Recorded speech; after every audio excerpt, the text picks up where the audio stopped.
Let's talk about Instagram travel versus actual travel, because someone needs to keep it real.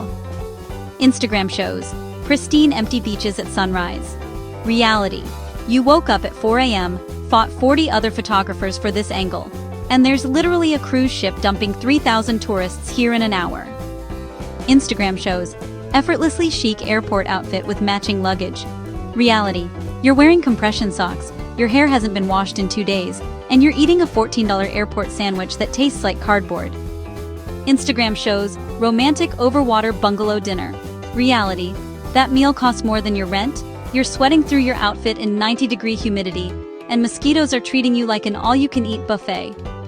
Instagram shows spontaneous local market finds. Reality: you spent 3 hours getting lost, got charged tourist prices for everything, and that authentic souvenir was made in China. Look, travel is amazing, but can we stop pretending it's all sunset cocktails and perfect moments? Real travel is delayed flights, questionable bathroom situations, and wondering if that street food was a mistake. And honestly, that's what makes the good moments actually special. So next time you see those perfect travel posts, remember, they're showing you the highlight reel, not the blooper reel. And the blooper reel is where the real stories are.